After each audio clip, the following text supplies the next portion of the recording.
जब से इस्लाम भारत में आया तब से यहाँ है, इस्लाम नहीं रहेगा ऐसा सोचने वाला।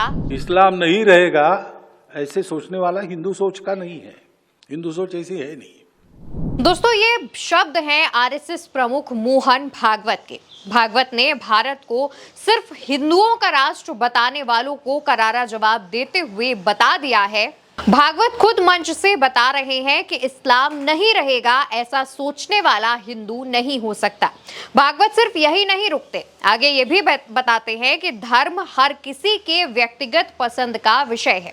इसमें किसी प्रकार का लालच या बल का इस्तेमाल नहीं होना चाहिए, लेकिन इसके बाद भी एक धर्म को लेकर लोगों के मन में डर भर दिया गया है। डर भर दिया गया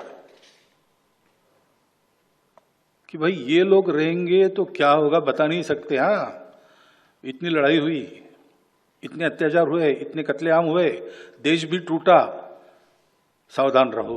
दोस्तों, भागवत का इस्लाम पर दिया गया बयान उन भाजपा नेताओं को सुनना चाहिए जो कई मौकों पर मुस्लिम विरोधी बयान दे चुके हैं या भारत को हिंदू राष्ट्र बता चुके हैं, बनाना चाहते हैं।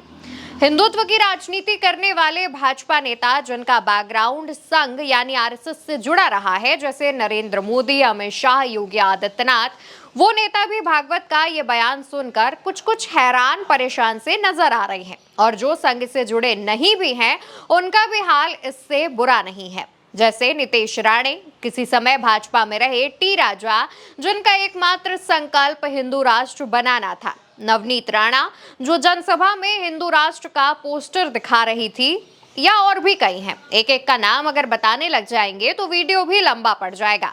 खैर दोस्तों, भागवत ने साफ शब्दों में कहा है कि सबसे ऊपर हमारा देश है, समाज है, संस्कृति है, ये अलग अलग नहीं है। अब भागवत ने ऐसा बयान क्यों दिया है, उसके पीछे की कई थ्योरी भी सामने आ रही हैं। इसे बिहार चुनाव, महागठबंधन की यात्रा, हार्ड हिंदुत्व वाली इमेज, इन सबसे जोड़कर देखा जा रहा है। साथ ही ये भी कहा जा रहा है कि महागठबंधन के वोट चोरी वाले मुद्दे को जनता के ध्यान से हटाने के लिए भी ये बयान दिया जा सकता है, जिससे जनता, मीडिया, सोशल मीडिया, इन सब पर ही भागवत के बयानों की चर्चा होती रहे और असल मुद्दे से ध्यान भटकाया जा सके।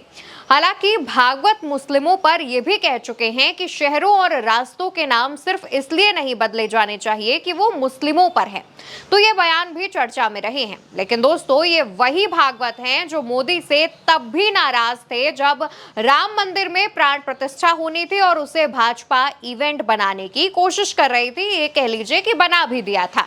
भागवत ने इस बात पर नाराजगी तो जताई ही थी, इसके बाद नड्डा के बयान ने भी बीजेपी और आरएसएस के बीच दूरी बढ़ाने का काम किया था। तो वहीं लोकसभा चुनावों के दौरान भी आरएसएस प्रमुख और संघ की कई बातों को गुजरात लॉबी की तरफ से नजरअंदाज किया गया, उन्हें उतना महत्व नहीं दिया गया, जिसके बाद से बीजेपी और आरएसएस के बीच दूरियां देखी गई।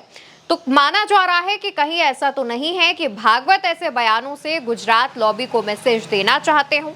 भागवत ये चाहते हो कि जिस तरीके से आप हार्ड हिंदुत्व की पिच पर खेल रहे हैं वो आपके लिए नुकसानदायक साबित हो सकता है, या जिस तरीके से आप ऐसे बयान दे रहे हैं उसका असर बाकी भाजपा के नेता और पार्टी पर भी पड़ रहा है। तो ऐसे में इन बयानों पर लगाम लगाई जानी चाहिए, या फिर ऐसे बयानों से भागवत वाकई जनता का ध्यान भटकाना चाहते हो, या फिर इनमें से कुछ भी हो सकता है। लेकिन आप क्या सोचते हैं, आपको क्या लगता है कि आखिर भागवत अचानक से मुस्लिम, इस्लाम जैसे मुद्दों पर क्यों खुलकर बयानबाजियां कर रहे हैं और क्यों खुलकर अपनी बात रख रहे हैं और ये दिखाने की कोशिश कर रहे हैं कि आरएसएस कभी ऐसा नहीं चाहता, आरएसएस कभी भी हिंदू राष्ट्र का समर्थन नहीं करता और जो भी इसका समर्थन करते हैं उनसे भागवत को परेशानी है।